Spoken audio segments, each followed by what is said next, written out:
commencer tout de suite cet atelier. Bienvenue à vous sur cet atelier autour de la maquette numérique et impression 3D face au risque d'ubérisation. Beaucoup de mots importants, compliqués parfois. Je vais donc passer, parce que j'ai plusieurs rôles, celui d'être animateur. Je suis à gauche, le 1 minute 30, c'est une agence de web marketing. Et donc mon rôle, c'est d'animer cet atelier et de veiller au temps et de vous permettre, je précise aussi, vous allez pouvoir poser des questions. Je ne sais pas si vous êtes au courant. Vous avez la possibilité de poser des questions pendant toute la durée de l'atelier sur un site qui s'appelle evals.fr, evals.fr, avec un code qui est affiché là, qui est donc le DC17. Et en rentrant sur ce site internet-là, vous allez pouvoir, pendant toute la durée de l'atelier, poser des questions qui sont collectées. Et les plus intéressantes d'entre elles seront posées en fin d'atelier, durant les 10 dernières minutes. Voilà. Je reviens juste un petit peu en arrière pour vous présenter donc nos deux intervenants du jour. Bernard Cronier, qui est donc au bout. Bernard Cronier, c'est donc l'expert de cet atelier, qui est le dirigeant d'une société qui s'appelle Atlancad, à la Chapelle-sur-Erdre. Atlancad, c'est une petite trentaine de personnes, à peu près, qui accompagnent des clients du bâtiment et principalement de l'industrie métallurgique dans la conception de solutions CAO et DAO. C'est bien ça? Oui, tout à fait. Également un nouveau domaine pour nous depuis 3 ans, qui est le BIM management. Je pense que ça parlera aux membres de l'assistance. Voilà. Et l'édition logicielle, puisqu'on a aussi une activité d'édition logicielle. Parfait, merci. Et puis on a donc la chance d'accueillir Laurent Rosset, directeur associé, qui a plusieurs casquettes, comme beaucoup, mais qui est président aussi de Novabuild, qui est un pôle d'éco-construction des Pays de la Loire, qui réunit à peu près 300 entreprises du BTP. 365, il est précis, et qui est par ailleurs directeur associé du groupe AYA Life Designers, avec l'accent. Et AYA, AYA, ça veut dire d'ailleurs architecte, ingénieur associé. Et c'est la plus grande agence, je crois, française d'architecture ou d'architectes. Plus de 600 collaborateurs répartis sur une dizaine de bureaux en France à peu près et à l'étranger. Et nantais d'origine. Il y a 52 ans. Voilà. Et dans les dernières réalisations de l'agence, vous avez juste à côté d'ici le siège du Crédit Mutuel, par exemple, en face. Et puis, vous avez aussi fait votre siège dans les anciens chantiers du Bijon, la salle à tracer. La salle à tracer, voilà. Et pour citer, notamment pour les Havrais, s'il y a des Havrais dans la salle, l'École nationale supérieure de la marine au Havre. Qui était équérisable il y a 2 ans, donc dans les 8 derniers, sur le Graal de l'architecture, qui est l'équerre d'argent. D'accord. Donc on va partir sur un premier slide sur le danger d'ubérisation bien réel. Alors, un mot, qu'est-ce qu'on entend, enfin, qu'est-ce que vous entendez par ubérisation dans vos métiers? Et quand on dit un danger, est-ce que parfois ça peut être pris pour un avantage? Et là, on voit que c'est plutôt un danger, selon vos propos. Oui, tout à fait. Donc, ubérisation de l'architecture ou dans le domaine de la maîtrise d'œuvre, ça peut être effectivement soit vu comme un risque, ou alors de vraies opportunités. Il faut réaliser, par exemple, que nous, dans notre métier aujourd'hui, dans le BTP, en termes de numérisation, on est à un degré encore assez faible. Quand vous comparez, par exemple, sur le loisir, la banque, les médias, par exemple, la santé, on voit bien qu'on est dans une numérisation qui est encore assez faible dans nos métiers. Et à la fois, il y a un grand challenge qui est en train d'arriver, une grande transformation plutôt, qui est le numérique. Le numérique est en train d'arriver très fortement dans nos métiers, alors que nous sommes encore faiblement numérisés. Et puis, au-delà de ça, deuxième élément, nos métiers ne sont pas encore d'une grande efficience. Quand vous interrogez les gens qui construisent avec des architectes ou des entreprises, en fait, on est encore, il n'y a que 30% de nos opérations qui sont livrées dans les temps, il n'y en a que 25% qui sont livrées dans les prix, et on a un taux de confiance qui est à peu près de 33% des maîtres d'ouvrage. Vous voyez, donc on est dans un secteur, premier élément qui est en train d'être complètement numérisé et qui part de loin, et où il y a encore un manque d'efficience. Et là, vous êtes typiquement dans le scénario où vous pouvez être ubérisé. Et on le voit ailleurs. C'est quand il y a un manque d'efficience quelque part et qu'il y a une transformation, et là, elle est numérique, qui arrive, c'est là où, à un moment donné, dans nos métiers nous-mêmes, on pourrait, dans l'absolu, disparaître.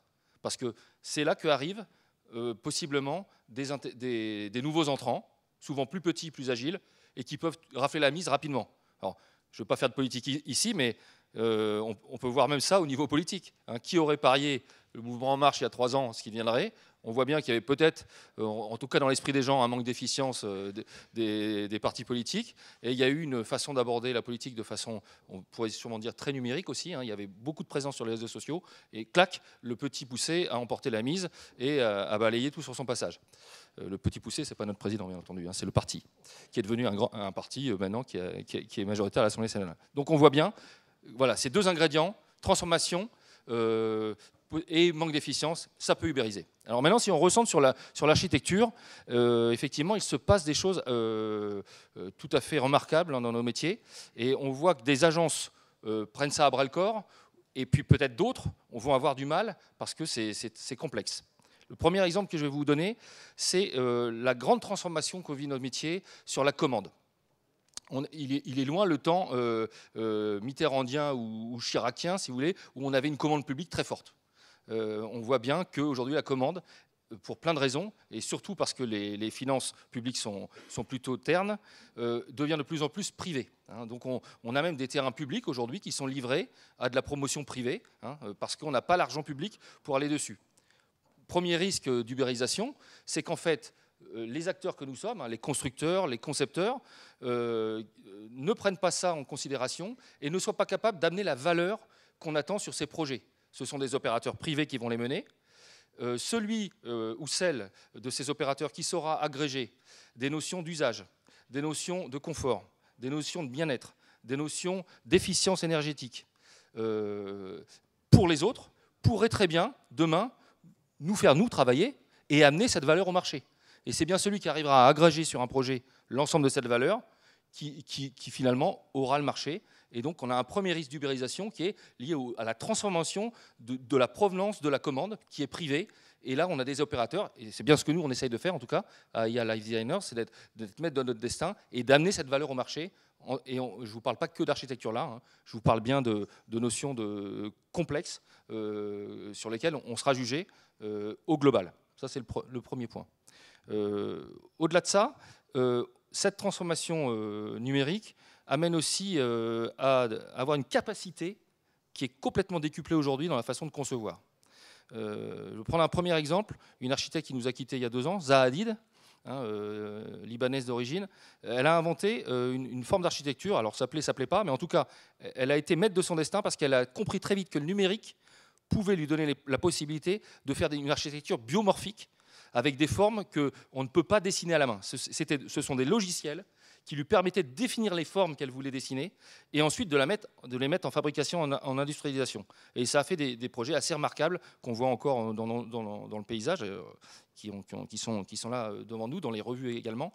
Et on a cette maîtrise numérique dans la façon de concevoir. On a aussi un élément qui pourrait être noté, toujours dans cette architecture paramétrique. Certains connaissent peut-être Herzog et de Meuron, hein, des grands architectes suisses. La Philharmonie à Hambourg qu'ils ont réalisée, hein, qui a été livrée il y a à peine 6 mois. Il faut savoir que l'acoustique de la salle était impossible à réaliser sans l'intervention du numérique. Parce qu'il y a tous les panneaux acoustiques sont une convergence de données d'acousticiens et d'architecture. Et chaque panneau est différent, et ils ont réussi à obtenir une qualité de son qui est remarquable, parce que chaque panneau a été défini en fait, grâce à un informaticien. Et là aussi, on voit une agence, Herzog de Meuron, c'est des leaders mondiaux. Ils ont dit, nous, plutôt que de ne pas pouvoir amener cette valeur, cette qualité acoustique dans la salle, on va intégrer l'informaticien, on va intégrer le logiciel pour pouvoir faire ça. Logiciel qui s'appelle One-to-One, vous regarderez, c'est assez étonnant. Autre exemple encore, le fameux capacitaire. Vous savez que quand vous êtes par exemple dans le 7e arrondissement à Paris et que vous pouvez vendre 25 000 € le mètre carré, vous imaginez qu'un promoteur, son idée première, quand il récupère un terrain à construire ou une opération à déconstruire et reconstruire, c'est quel est le maximum de mètres carrés que je pourrais construire ici tout en étant élégant. Hein. Et là, c'est plein de paramètres. Il y a un PLU qui vous donne des hauteurs constructibles. Il y a une granulométrie, c'est-à-dire qu'on peut choisir de faire que des T1 ou que des T5, vous voyez, ou un mix de T1 à T5. C'est ce qu'on appelle la granulométrie. Puis après, il y a des règles locales d'urbanisme, des retraits par rapport à la rue, des épanelages, etc. Bah, figurez-vous qu'il y a une société française, en plus c'est une start-up, Urban & You, ils se sont dit, mais combien de temps met un architecte pour faire ça? C'est très complexe, ça peut prendre une semaine. En fait, aujourd'hui, c'est une plateforme, vous allez dessus, vous vous connectez, vous rentrez le terrain, et en fait, le logiciel, alors il faut payer quand même, mais c'est pas très cher, va vous donner en fait le volume qui vous amène, vous en tant que promoteur, si vous voulez être promoteur, à construire le plus grand nombre de mètres carrés possible à cet endroit-là. Vous voyez, c'est redoutable, ça va à une vitesse pas possible. Là, à nouveau, soit les architectes ne regardent pas ça passer, soit ils se disent on va s'équiper de ces plateformes, parce que nous, c'est plus là où on va amener de la valeur. Si on veut vendre une capacité à faire un capacitaire, c'est justement ça, en une semaine, on voit bien que si une plateforme le fait mieux que nous, en 10 minutes, on n'a plus de valeur à amener là. Donc la vraie question sera, où est-ce qu'on amène la valeur? Bien heureusement, il y a beaucoup de valeur à amener ailleurs. Et donc là, on a encore un autre exemple. Dernier exemple, enfin encore 2 exemples sur cette ubérisation qui est en train de tout balayer. Des fabricants de matériaux, Saint-Gobain pour ne pas les citer, ont réalisé que les artisans qui font, vous savez, de l'isolation par l'extérieur et qui travaillent avec les architectes faisaient ce qu'on appelle du calpinage, des éléments industriels que vend le fournisseur de matériaux. Ils faisaient ça un petit peu de façon archaïque. Ils ont mis au point un logiciel, Weberterm. En fait, vous prenez une photo de votre façade, vous êtes un artisan, vous prenez une photo de votre façade, vous vous passez d'un architecte à ce moment-là, vous l'envoyez sur la plateforme et le logiciel, en fonction du produit que vous avez choisi, vous donne le calpinage le plus optimum en termes de nombre de panneaux et de découpe, de quincaillerie, et aussi vous pouvez lui mettre des critères architecturaux dedans, bien entendu. Genre pas un panneau plus petit que tant, ou que des panneaux à peu près de cette forme, plus ou moins 10%, vous voyez, et tac, vous avez en 10 minutes le calpinage complet de la façade. Vous voyez, quand vous voyez arriver des choses comme ça, vous dites, là, effectivement, nos métiers sont en train de changer. Dernier exemple, une plateforme qui s'appelle monmètrecarré.com. Ce sont des gens qui ont compris que les particuliers, et c'est là où il y a une grosse transformation, le lien direct entre le particulier et celui qui apporte la valeur, se sont aperçus qu'en termes de décoration intérieure, en fait, c'est un très gros budget encore pour les familles. Les familles, en général, en France, on met beaucoup d'argent dans la déco intérieure. Eh bien, ils ont mis en place une plateforme, vous payez 300 € et vous avez, dans la semaine, 3 propositions de 3 architectes d'intérieur différents. Vous voyez, si ce n'est pas se faire ubériser, ça. Hein, c'est-à-dire que les architectes, avant, qui allaient démarcher des particuliers en disant « Vous ne voulez pas que je vous fasse votre cuisine » ou je ne sais pas quel processus commercial, aujourd'hui, en fait, ils sont, on pourrait dire, à la solde de cette plateforme, s'ils veulent travailler. Eux, ils ne sont pas payés pour les 3 esquisses, parce que si elle est bien, ils gagnent à une chance sur 3, et là, ils auront peut-être le marché. Moins la marge de la plateforme. Vous voyez? Donc là, on voit bien qu'il y a une vaste transformation de notre économie. La vraie question est donc, comprenons ça, intégrons ces capacités numériques dans nos entreprises, hein, je parle de la maîtrise d'œuvre, et nous réfléchissons, les plages de cerveau disponibles qu'on a, mettons-la au service de nos clients, de l'usage, pour leur amener la valeur qu'ils attendent. On a peut-être déjà pas trop abordé le sujet, mais un mot quand même sur les objets connectés et puis le big data qui finalement rentre dans vos métiers comme partout ailleurs. Pareil, est-ce qu'on peut en faire un atout? Comment vous débrouillez-vous pour utiliser tout ça? Alors là aussi, objets connectés, big data, grosse révolution. Enfin, ça fait partie de la même famille. Aujourd'hui, on considère que dans 5 ans, tous autant que nous sommes, on aura au moins 5 objets connectés dans notre habitat qui enverra des données. Je ne pense pas que beaucoup dans la salle ont beaucoup d'objets connectés chez eux, peut-être un ou 2. Dans 5 ans, on en a 5 ou 7. Première donnée. Deuxième donnée, 30 milliards d'objets connectés dans 5 ans. 30 milliards, bon, ça fait... Dans le monde. Dans le monde, ça fait plus que 3 par habitant. Hein. Et alors qu'on voit bien qu'il y a des pays qui n'en auront pas. Bon. Et puis, alors ça, c'est ça qui est sidérant. Aujourd'hui, 90% des données qu'envoient les objets connectés ne servent à rien. Personne ne les utilise. Personne ne sait pas, on ne sait pas quoi en faire. Et là, on adjoint à cette révolution numérique ce que moi j'appelle la transition cognitive. C'est pas pour rien que les Chinois, ils ont créé la Silicon Valley des mathématiques. Ils ont pris 1 million de jeunes mathématiciens sortis du bac. Ils ont mis dans dans un campus en se disant, dans ce 1 million d'informaticiens, on va sortir les 10 meilleurs mathématiciens mondiaux dans 10 ans. Parce qu'ils savent que la gestion des datas va être fondamentale. Pourquoi?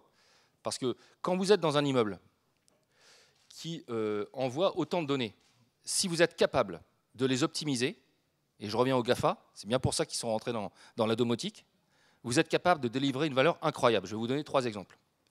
Imaginez-vous qu'un immeuble qui a 1000 m² de surface, avec une seule typologie d'occupants, mais que grâce aux objets connectés, à toute la donnée que vous pouvez collecter, à la fois de ce qu'on appelle l'immeuble apprenant, celui qui va comprendre les usages des occupants, peut permettre d'offrir cette même surface, 1000 m², à 3 populations différentes, sans que ça gêne personne, voire même que la population 1 soit contente de récupérer la surface après la population 2 ou 3. Vous voyez?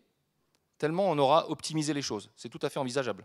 On peut très bien imaginer une population qui produit quelque chose qui va servir à à la suivante. Donc non seulement c'est la même surface qui est louée 3 fois, mais en plus, les gens qui viennent dedans, ils trouvent que c'est mieux que de louer une surface pour eux tout seuls. Vous voyez? Ça, on va pouvoir faire ça avec les datas. Je ne sais pas vous dire comment, hein, mais c'est sûr qu'on va pouvoir faire des choses comme ça existe déjà un peu. Et là, on voit bien qu'on amène une valeur incroyable. Celui qui sait faire ça demain, il ubérise l'architecture. Parce qu'il demande aux architectes de construire la boîte qui fait ça. Et lui, il amène la valeur. Et c'est bien pour ça que GAFA est arrivé. Premier exemple. Deuxième exemple, la santé. La santé dans le bâtiment, on passe 80% de temps dans le bâtiment. Bah, figurez-vous que celui qui arrive à démontrer que parce qu'il a mis des objets connectés en synergie avec des données sur la santé, et qu'il optimise en permanence la qualité de l'air, le taux de CO2, la filtration des poussières, que sais-je, éventuellement l'éradication des virus qu'il y a dans l'air, celui qui sait vendre demain un immeuble et qui le prouve, qui rend pas malade, parce qu'on sait que les immeubles rendent malades aujourd'hui, c'est pareil, il ubérise totalement l'affaire, puisqu'il vendra non seulement des mètres carrés, mais il vendra un état de santé. Et les gens, figurez-vous qu'ils préfèrent, la première chose qu'ils veulent pour eux, c'est leur état de santé. Donc voilà, encore un exemple. Troisième exemple, plus accessible aujourd'hui déjà, l'immeuble qui produit de la valeur, l'immeuble qui produit quelque chose. Eh bien, aujourd'hui, les immeubles sont en train de changer de catégorie. On passe des immeubles qui consommaient de l'énergie, par exemple, ou qui consommaient de l'eau, à des immeubles qui vont pouvoir non seulement produire de l'énergie, mais en plus la revendre aux autres. Parce qu'à côté d'eux, il y aura des immeubles moins modernes. Et là, on voit aussi à nouveau que les datas vont être extrêmement importantes, hein, parce qu'il y a des réseaux d'énergie intelligents qu'il faut connecter entre eux, analyser les besoins en énergie en temps réel, hein, et par ce qu'on appelle le smart grid, hein, la ville intelligente, desservir juste au bon moment l'énergie, parce que les gens veulent aussi une chose, ils veulent bien passer aux énergies renouvelables par exemple, mais ils veulent de l'énergie à tout moment. Vous voyez. Et donc pareil, l'entreprise qui sera agrégée à la fois un immeuble dessiné par des architectes, mais qui sera un producteur d'énergie pour les autres, au point que les gens qui l'habitent, non seulement ils ne payent plus de loyer, mais en fait ils touchent des revenus parce qu'ils produisent de l'énergie pour les autres. Vous voyez, c'est complètement disruptif, mais ça va arriver, et on voit bien que ça peut ubériser. Et nous, notre principe à IA Life Designer, c'est de se dire, plutôt que de regarder ça, comprenons-le, réfléchissons et produisons nous-mêmes cette valeur, parce qu'il n'y a pas de raison que nous qui sommes les artisans de finalement, si on devait comparer à l'automobile, hein, vous savez que Renault, par exemple, dit, nous, demain, on ne vend plus des automobiles, on vend des kilomètres, on vend des déplacements. Eh bien, nous, on dit à IA Life Designers, demain, on ne vend plus des bâtiments dessinés, on vend des usages dans le bâtiment. Vous voyez. Et c'est pour ça le life, hein, dans Designers. Et donc ça veut dire de nouvelles compétences dans l'agence, plus simplement des architectes D'une part, hein, ça veut dire il faut qu'on soit très attentif au profil qu'on recrute, parce qu'il faut cette agilité pour aller chercher des compétences ailleurs qu'on n'a pas, hein, donc c'est plutôt ça. Et puis aussi, c'est beaucoup travailler avec l'écosystème. Hein, on a la chance à Nantes d'avoir un très bel écosystème à ce niveau-là. Hein, avec le digital, on est assez bon. Donc vous voyez, ça serait de se dire, tiens, dans 20 ans, avec qui je dois absolument travailler. Et on voit bien que c'est aussi avec des start-upers qui sont en train d'amener ces valeurs-là et qu'on peut agréger avec eux. On peut aussi leur donner l'accès au marché. Ok, je rappelle evals.fr, pardon de faire mon lourd, mais si vous avez des questions, n'hésitez pas à aller sur la plateforme avec le code DC17 et poser vos questions. On poursuit avec la robotisation, parce qu'on parlait donc Big Data, on parlait objets connectés, et du coup on peut facilement aussi parler de robotisation. Comment ça s'intègre dans vos métiers actuellement et surtout demain? Voilà, alors ça interroge une autre partie, hein. Ça interroge à la fois le chantier, hein, comment on va faire un chantier demain, et je dirais, ça interroge aussi l'atelier, hein, comment ça va se passer dans les ateliers. Le plus simple, c'est les ateliers. On connaît tous les ateliers automobiles, hein, c'est très robotisé. Ben, en fait, aujourd'hui, dans le bâtiment, c'est en train d'arriver, c'est même déjà là. Hein. Quand on est dans un atelier, c'est plus facile de robotiser. Deux exemples, par exemple ceux qui construisent des éléments préfabriqués de façade. Hein. Aujourd'hui, on les calcule dans des bureaux d'études. On envoie un fichier qui est compatible, enfin qui est censé l'être. Hein. Ça marche pas toujours complètement, mais on va y arriver. Hein. La connexion entre tous les logiciels, hein, l'interopérabilité, comme on dit. Et bien en fait, l'entreprise de préfabrication de béton armé reçoit des plans directement issus de la maquette numérique, hein, pour le coup, on va en parler après. Et en fait, elle rentre directement ce fichier-là dans une machine qui façonne toutes les barres qui vont être dans le béton armé et qui les pose dans le coffrage, et la bétonnière arrive et on coule, le godet de béton arrive et on coule.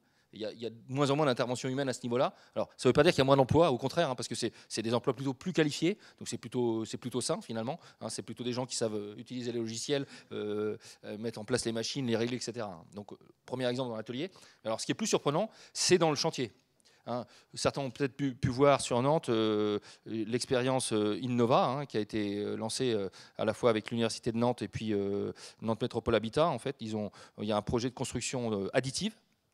Donc c'est de la résine, hein, qui est déposée sur un plan 3D qui est fait à l'avance dans les bureaux d'études chez l'architecte, et puis c'est un robot qui va déposer au juste bon endroit une résine dans laquelle après qui sèche et dans laquelle on peut couler le béton.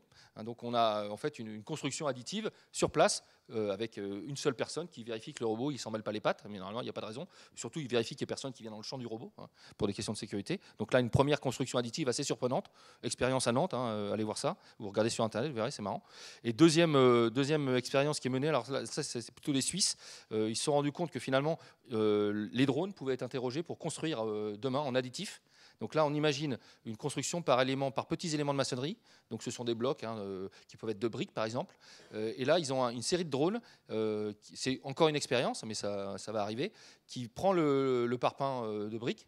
Ou la brique, qui l'emmène tremper dans une colle et qui la dépose exactement dans un plan qui est préétabli à l'avance, hein, pour construire le mur, en laissant bien les ouvertures où ça doit être des ouvertures. Et figurez-vous, le comble, c'est qu'il y a moins d'erreurs que si c'est fait par la main de l'homme, parce qu'en fait, c'est pas vrai ce que je dis. C'est-à-dire que l'homme a tellement pensé à l'avance pour que les drones ne se télescopent pas, etc., que ça va plus vite et il y a moins d'erreurs. On va vers le lean chantier, en fait, hein, avec ces technologies-là. Merci.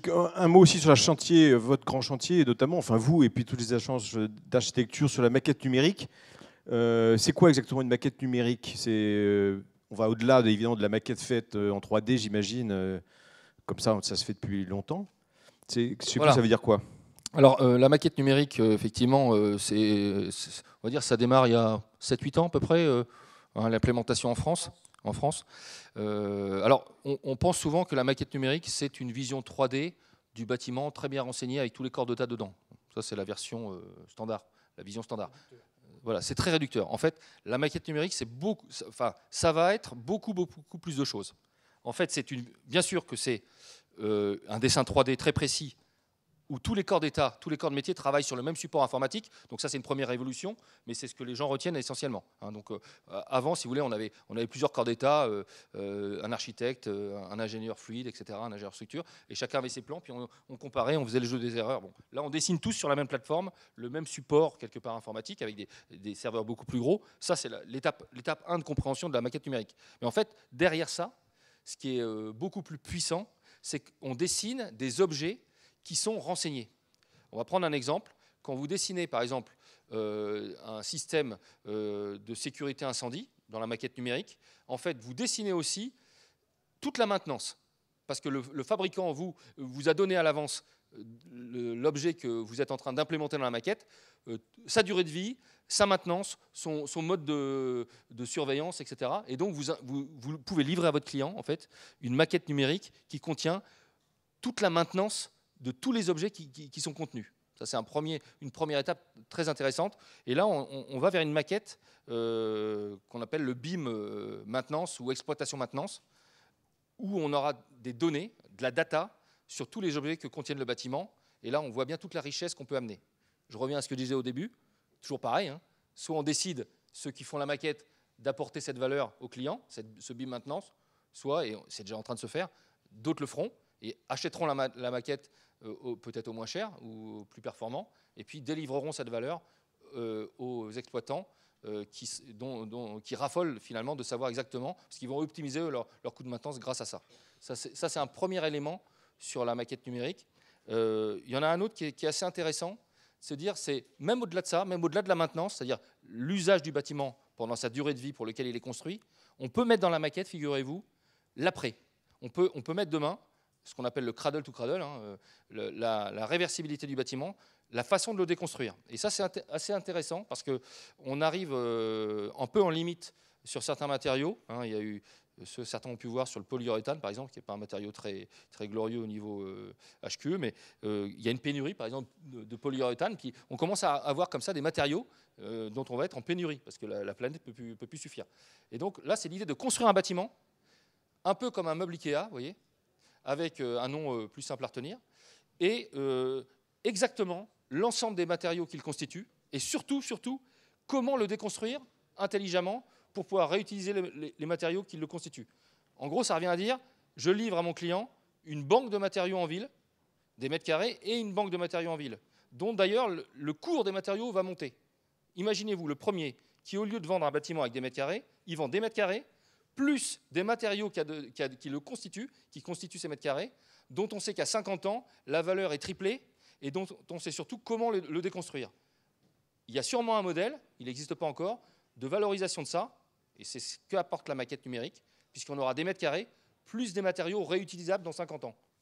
Alors, ce n'est pas pour les gens qui vont l'acheter, mais en termes de patrimoine, ça peut être une valeur vénale à l'achat supérieure aux autres. Voilà. Encore un exemple où le numérique peut permettre d'amener de la valeur, et toujours pareil, toujours le même raisonnement, soit on le fait nous, soit on le laisse le faire par d'autres.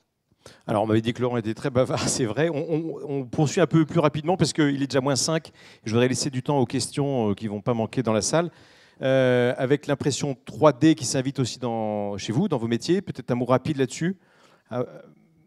Oui, voilà. Je viens d'en parler. Ce qui se passe sur le chantier, en fait, se passe aussi dans les cabinets d'architecture. C'est-à-dire, ce qui est intéressant aussi, c'est qu'on peut prototyper assez vite. Là, je vais aller vite. En fait, différentes solutions hein, sur une maquette réduite du terrain. Hein. Donc, on peut imprimer les bâtiments qu'on dessine en 3D assez vite. Puis on a des petits. Là, c'est sympa parce que comme les gamins, on rejoue au Playmobil. Hein, on pose différents bâtiments, différentes versions, et on le voit en 3D.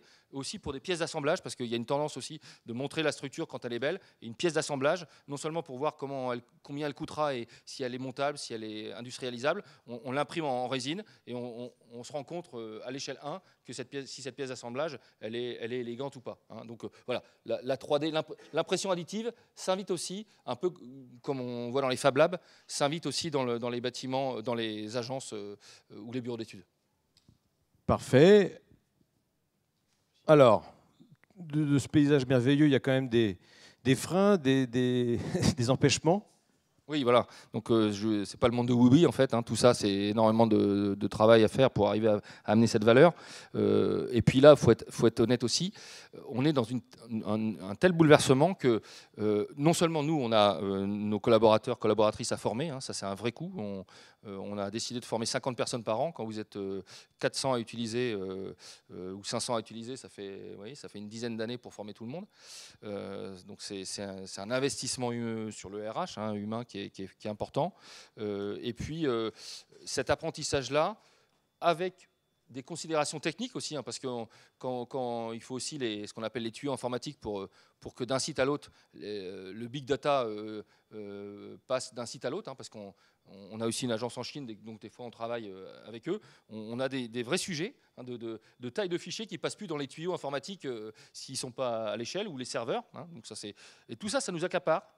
La formation, l'apprentissage d'un nouvel outil, la mise en place des nouveaux serveurs, etc. Tout ça, c'est du temps. Et du coup, notre plage de cerveau disponible pour créer la valeur dont je vous parlais tout à l'heure, tout mon propos jusque-là, en fait, on ne l'a pas encore, nous-mêmes.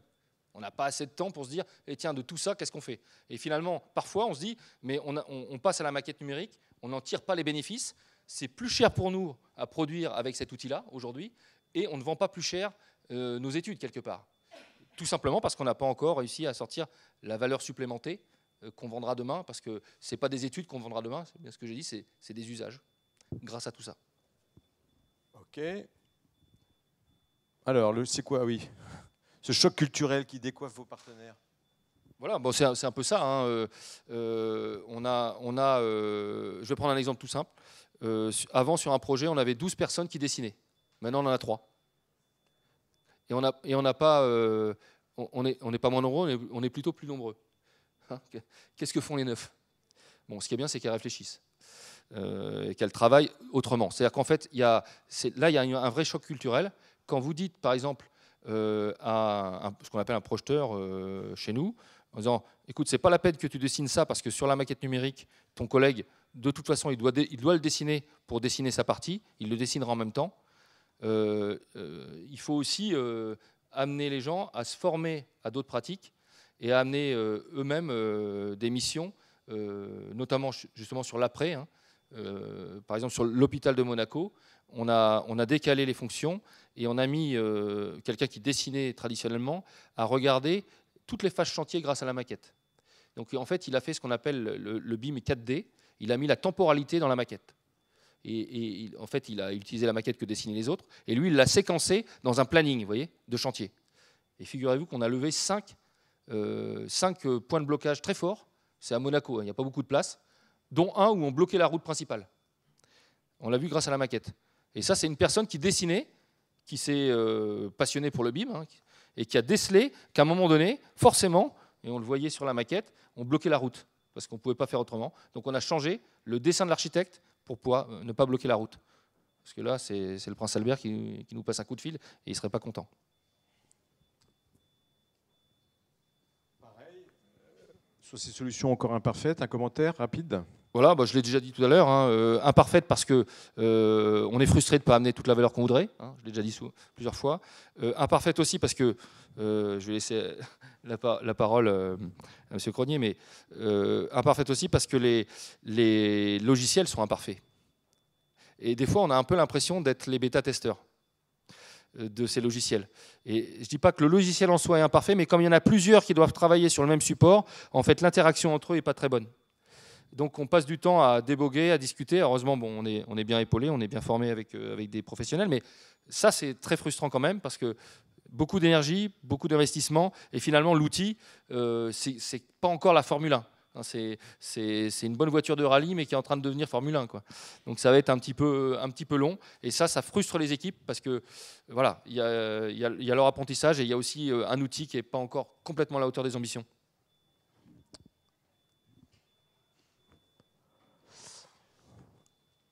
Un mot là-dessus avant qu'on passe à la conclusion avec Bernard? Ouais, je pense que ça, je l'ai dit aussi beaucoup. Hein. Le jour où ça marche vraiment bien, dans un monde idéal, le jour où on est en capacité d'amener toute cette valeur, effectivement, c'est un nouveau monde qui s'offre à nous. Hein. On est capable demain de faire un métier qui sera encore de l'architecture, bien entendu, j'espère, qualitative, mais où on voit bien qu'on on sera en mesure d'être dans un niveau de réponse aux problématiques, aux ambitions, aux bénéfices attendus par les clients, par nos clients, nettement supérieur. Voilà. Donc on ne regrette pas du tout en fait d'avoir investi beaucoup sur ces outils-là, parce qu'on pense être pas trop en retard. On est un peu frustré, mais on sait que s'ouvre demain devant nous un monde des possibles gigantesque. À nous d'aller chercher la valeur au bon endroit. Voilà. Merci. Le regard de l'expert Bernard Cronier sur ses propos. Oui, merci Laurent de me laisser la parole. Donc c'est pas très évident de discourir après Monsieur Rosset. Donc vous l'avez compris, c'est quelqu'un qui a une vision très prospective donc sur l'évolution de son métier et de la filière bâtiment. Ce que je voudrais dire, donc moi je vais être très pragmatique, très concret. Je vais pas du tout partir sur une analyse de tout ça. Hein. Je pense que vous avez compris les enjeux de la digitalisation. Ce qui est important, c'est que ce n'est pas réservé à des entreprises de 700 personnes comme Aya. Je vais vous donner un exemple. Je pense que vous-même dans la salle, vos entreprises, je ne sais pas, elles font 50, 20, 10 personnes, moins, plus. Est-ce que vous pensez pouvoir être visible, et je vais rester dans le monde du bâtiment, vis-à-vis de gens comme Vinci, comme Eiffage ou comme Léon Gross? La réponse que je vais vous donner, c'est oui. Vous pouvez l'être, et Laurent Rosset l'a cité tout à l'heure. Il y a des petits acteurs, il y a des nouveaux entrants grâce à la digitalisation. Je pense à l'entreprise Delta Engineering. C'est une toute petite structure implantée à Saint-Herblain, ici, donc, sur l'écosystème nantais, spécialisée dans les fluides. Ils sont 3. Ce sont des experts, ils sont devenus des experts. Donc à un moment, ils ont pris cette décision de s'investir sur ces projets. Et aujourd'hui, effectivement, ils travaillent avec des gens comme Vinci, Eiffage et Léon Gross. Donc c'est pas inaccessible. Il ne faut pas forcément mettre tous les ans 1 million d'euros sur la table pour pouvoir le faire. Chacun à son niveau peut se mettre en marche et avancer. Donc ce qu'il faut retenir, oui, effectivement, les nouveaux entrants sont des gens à regarder et ils peuvent prendre leur place. Vous l'avez compris, l'entreprise doit être de plus en plus connectée et extravertie vers son écosystème. C'est très important. Et je vais vous donner deux petits exemples pour illustrer cela. Un qui vient de l'industrie. On a parlé d'imprimantes 3D, de robots, etc. En fin 2014, une entreprise américaine, constructeur automobile totalement inconnue, je vais vous donner son nom, Local Motors, je pense que ça ne vous parle pas du tout, et ils ont pris le pari d'imprimer un véhicule. Et la première voiture qu'ils ont commercialisée pour 23 000 $, ce qui fait à peu près 17 000 € de l'époque, soit le prix d'une Clio diesel de base, c'est pas un montant énorme. Elle s'appelle la Strati, la voiture. Ils ont mis 48 heures pour l'imprimer. Je les ai rencontrés en mai 2015. Leur projet, c'était d'arriver à 24 heures pour l'impression du véhicule. Et ensuite, de proposer de transporter l'usine. Donc vous imaginez la transformation du concept, là encore le pivot. L'industrie automobile, c'est des grandes usines, c'est des bâtiments énormes, un métier hautement capitalistique avec des investissements très lourds, très longs, même si ça se raccourcit très fortement. Eux, ils sont partis sur le principe de mettre l'usine dans un smear-morgue avec l'imprimante 3D et de se rendre chez le client de façon à lui présenter sa voiture avec une maquette 3D, de lui permettre de la modifier sur les aspects extérieurs, sur les couleurs, sur une personnalisation à la demande, et ensuite d'imprimer le véhicule et de le monter pour lui livrer dans les quelques jours qui suivaient. Voilà, donc il y a un pivot et un changement de paradigme important pour le monde de l'automobile. Un autre exemple plus concret, plus local. En 2015, pour ceux qui s'en souviennent, s'est tenu à Paris le premier BIM World, donc qui regroupait tous les acteurs du BIM sur le marché français. À ce moment-là, on a parlé tout à l'heure des entreprises de préfabrication béton ou de fabrication béton. Il n'y avait personne. Ils étaient absolument absents de cette manifestation. En 2017, pour ceux qui y étaient aussi, je pense que vous avez remarqué, ils étaient nombreux. Et très communicants. Ils ont présenté à ce moment-là l'ensemble de leurs produits novateurs sur des prédales, des prépoutres, avec comme objectif de montrer que l'industrialisation de la construction du bâtiment est en marche et ils se préparent, ils sont prêts. Et pour être totalement pragmatique et très terrain, tout ça, ces évolutions, ces transformations, pour y arriver, quelles sont les conditions de la réussite? Ce sont les mêmes, systématiquement, quel que soit le type de projet. La première, c'est d'abord une décision importante prise par la direction de l'entreprise. Je pense que si Aya Life Designer en est là aujourd'hui, c'est qu'il y a 5 ans, 6 ans, la direction de l'entreprise a pris la décision d'investir et d'orienter l'entreprise vers la maquette numérique, le BIM, et l'évolution de leur métier. Donc ça, c'est le premier point. Il faut à la fois une décision et ensuite un sponsor fort de la direction, parce que c'est difficile, c'est lourd. Et pourquoi c'est lourd et difficile? Parce que c'est les 2 points suivants, les 2 autres raisons. La deuxième, effectivement, est la conduite du changement. Les freins, les résistances à faire sont énormes et c'est ce qu'il y a de plus compliqué et de plus coûteux dans la conduite du changement. Et le dernier point, il faut avoir quand même une capacité à investir parce que effectivement, il y a de l'outillage informatique à acheter ou à louer. Et c'est le troisième point où cette conduite du changement et sa réussite nécessitent une décision forte de la direction. Voilà, ce sont les sorties d'une condition par le haut de ce challenge de la digitalisation. Merci Bernard. Voilà. On finit par vos questions avec Vincent. Donc bonjour, alors je sais c'est frustrant la partie questions qui passe par un intermédiaire parce qu'on aimerait les poser en direct. Et je vous rassure de suite sur ce point-là, si tout à l'heure vous avez des questions à poser en direct, vous pourrez nous rejoindre puisqu'on aura un post-atelier, un petit atelier où on sera entre nous, il n'y aura plus de caméra, on pourra tous dire, y compris les choses qui marchent moins bien, qu'on n'ose pas dire quand on est devant une caméra et qu'on a une salle pleine. Et vous pourrez témoigner aussi, exposer vos projets. Mais là, on va partir sur 3 petites questions que j'ai sélectionnées. Je vais vous demander des réponses plutôt courtes, si c'est possible, pour essayer de respecter le timing. Il y a une question qui m'a paru pertinente, c'était en quoi la numérisation va permettre de regagner la confiance perdue des clients. Vous avez parlé des problèmes de délai, de livraison, etc. En quoi ça va vraiment aider cette partie-là ? En fait, si vous voulez, il y a un changement de paradigme qui est en train de s'opérer. Pour faire la maquette numérique, avec tous les renseignements de tous les professionnels qui travaillent dessus, on est en train de comprendre progressivement qu'il faut beaucoup plus réfléchir avant le chantier pour être beaucoup plus rapide pendant le chantier. D'accord ? Donc en fait, je ne vous dis pas qu'on va construire en prenant plus de temps. C'est-à-dire que sur 20 000 m², on va mettre encore peut-être 18 mois à le faire. Mais au lieu de faire 6 mois d'études ou 5 mois d'études et puis 13 mois de chantier, on va peut-être faire, ça paraît bizarre ce que je vous dis là, mais on va peut-être faire 15 mois d'études et 3 mois de chantier. Donc comment on va faire ça ? On va faire une maquette numérique extrêmement rigoureuse. Plus aucun aléa, plus aucun manquement, aucun trou dans la raquette. Tout le monde aura validé. Et d'ailleurs, le BIM gère les conflits. Quand dans l'espace X, Y, Z, 2 éléments télescopent, il y a un voyant rouge qui s'allume. Donc on peut gérer à l'avance les conflits. Ce qu'on fait aujourd'hui, on les gère sur le chantier. Puis c'est vrai que des fois dans la cabane de chantier, les conflits d'ailleurs, ils sont humains. Bon bref, donc on va déjà faire ça. Ensuite, comme on aura décrit ça de façon très rigoureuse, on va être assez malin pour utiliser 80% d'éléments qui soient industrialisables. Et non pas 80% d'éléments qui sont confectionnés spécialement pour le chantier.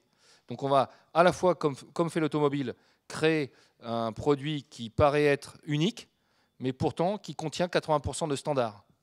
Donc derrière ça, on va avoir une grosse maîtrise industrielle. Et puis aussi, on va avoir des montages séquencés, gérés par prévisionnels. Et en fait, se passera sur le chantier exactement ce qu'on aura prévu. Et là, c'est juste l'inverse de ce qui se passe aujourd'hui. C'est une parfaite transition pour la deuxième question qui était en gros pour juger un peu de la maturité de vos métiers. On en est où ? C'est-à-dire quel est le pourcentage d'équipement, j'allais dire, autour de la maquette numérique des différents acteurs auxquels vous avez à faire face ? Parce qu'on n'a pas l'impression quand on croise des camions, des grues, des toupies qu'on est dans le même monde que ce que vous venez de nous raconter. Alors ça change. Alors c'est vrai qu'il faut être de la profession pour le voir. Je vais vous prendre un exemple. Il y a un projet ministériel qui vise à promouvoir la construction sèche, notamment la filière bois. Pour la bonne et simple raison que le bois d'œuvre, en fait, pas le bois de cheminée, parce que là on recrache le CO2, mais le bois d'œuvre, quand on le laisse en place, il a stocké le CO2, l'arbre, et le bois d'œuvre continue de le stocker. Donc c'est plutôt un matériau vertueux d'un point de vue bilan carbone. Eh bien, il y a en France aujourd'hui une quinzaine de projets d'immeubles bois de grande hauteur qui vont être de 8 à 10 niveaux. Donc ça paraît pour ceux qui ça paraît curieux des fois de dire ça, des immeubles des IGH en bois, donc dont 2 dans l'Ouest. Voilà, il y a déjà des exemples à Paris de bâtiments comme ça suite à Réinventer Paris. Donc on voit par exemple sur l'aspect hauteur que des matériaux qu'on pensait cantonnés à la maison individuelle comme le bois deviennent des matériaux utilisables. Et ces matériaux-là typiquement sont façonnés, préparés en atelier. Donc on voit bien une filière comme ça d'industrialisation préalable qui est en train d'arriver et qui effectivement s'oppose encore un peu à la filière humide ou béton, on va dire, qu'on coule sur place avec les toupies que vous voyez passer. Là, vous en voyez encore beaucoup, hein, c'est 85% ou 87% du marché. Donc c'est sûr, quand on regarde, on voit plutôt que ça. Mais en métal, en bois, en filière sèche, on commence à faire des immeubles en France comme ça. Et il y a des pays en Europe, alors je peux vous dire que c'est beaucoup plus la proportion, c'est presque 1 sur 2 qui est déjà comme ça. Hein. Mais en France, on a bon, vous connaissez les lobbies. Ok. Et la dernière question, avant de vous inviter à nous rejoindre pour la séance vraiment entre nous, on va dire. Vous avez parlé en fait de la redéfinition un petit peu du métier d'architecte, qu'on pourrait peut-être qualifier de créateur de nouveaux business models autour de l'habitat. Mais est-ce que justement autour de l'habitat, c'est trop limitant ou c'est où la frontière qu'on mettrait? C'est autour de l'aménagement du territoire. Hein, parce que typiquement, quand vous parlez de bâtiments, en fait, aujourd'hui, vous parlez aussi de déplacement. Hein, un exemple tout bête, si vous faites un merveilleux lycée, ce qu'on appelle BPOS, hein, énergie positive, mais vous le mettez dans un lieu qui est nettement plus excentré que l'ancien lycée, en fait, vous croyez avoir fait quelque chose de bénéfique pour la planète, vous avez juste dépensé le triple en émissions de carbone liées au déplacement. Donc on voit bien qu'aujourd'hui, raisonner stricto sensu l'habitat ou le bâtiment est trop réducteur pour trouver les solutions. Et on doit raisonner, c'est ce qu'on essaie de faire nous, on a créé notamment AIA Territoire, à l'échelle du territoire, pour amener la valeur, pour amener les conseils les plus judicieux. Et je dis parfois, des fois, le meilleur conseil qu'on pourrait donner à un maître d'ouvrage, c'est de ne pas construire. Enfin, pas construire là. Vous voyez, et amener de la valeur en disant, la meilleure réponse qu'on peut vous formuler, c'est de ne pas construire là et de refaire ou de retransformer à cet endroit-là. Vous voyez, donc c'est pas rien faire, hein, mais donc, typiquement voilà, il faut qu'on raisonne dans une échelle globale parce que en fait les problèmes sont globaux. Ok, merci beaucoup. En tout cas, je pense qu'on peut applaudir tout le monde parce que c'était riche.